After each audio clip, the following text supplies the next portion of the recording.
Pakistan Peoples party Dubai کے مرکزی رہنما محمد امین سرگانہ کی جانب سے سینٹرل ایگزیکٹو کمیٹی کے ممبر اورنگزیب برقی کے اعزاز میں عشائی کا اہتمام کیا گیا، جس میں پاکستان پیپلز پارٹی مڈل ایسٹ کی قیادت اور کارکنان کی بڑی تعداد شریک ہوئی۔ مدثر خوشنود کی رپورٹ۔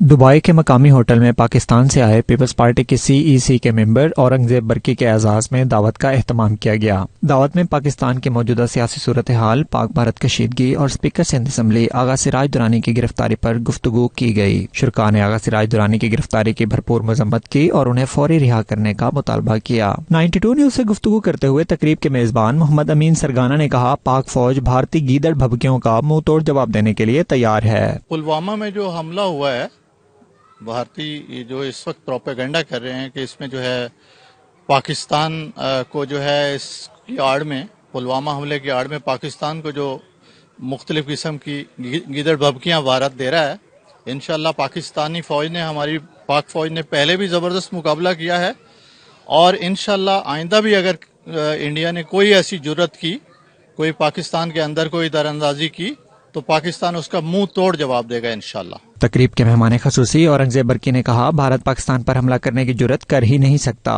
بی جے پی جو کچھ کر رہی ہے یہ ان کی اندرونی سیاست ہے، کیونکہ بھارت میں الیکشن ہو رہے ہیں۔ انڈیا کی بیسیکلی یہ ان کی اپنی انٹرنل پالیٹکس کام کر رہی ہے، کیونکہ الیکشنز آ رہی ہے، اور جو آپ نے دیکھا ہے مڈ ٹرم الیکشن ابھی ریسنٹلی ہوئی ہے، اس میں کافی جگہ ان کو کافی کیا زیادہ میجورٹی ایریاز میں ان کو ڈیفیٹ ہوئی ہے جو بی جے پی ہے۔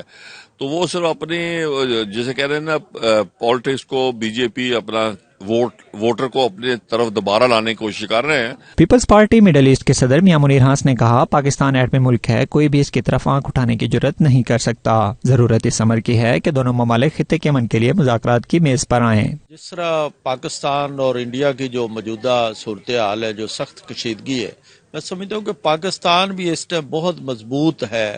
پاکستان کی آرمی اور پاکستان ایک ایٹمی طاقت ہے، جو شہید ذوالفقار علی بھٹو نے جو پاکستان کو مضبوط کیا، اور آج کوئی بھی ملک اس کی طرف دیکھنے کی جرت نہیں کر سکتا۔ اور اس وقت ضرورت لے کر یہ ہے کہ پاکستان میں اور خطے میں امن قائم کرنے کے لیے دونوں ملک جو ڈائیلاگ کریں، آپس میں بیٹھیں اور مسئلہ کشمیر سمیت ساری چیزوں پہ بیٹھ کر ان کو حل کریں۔ تقریب میں ہالینڈ سے آئے پیپلز پارٹی کے رہنما سیف اللہ سیفی، ملک محمد اسلم، ذوالفقار علی مغل، فیصل گجر، مکرم بخاری اور دیگر رہنماؤں نے بھی شرکت کی۔ سید مدثر خوشنود، 92 نیوز، دبئی۔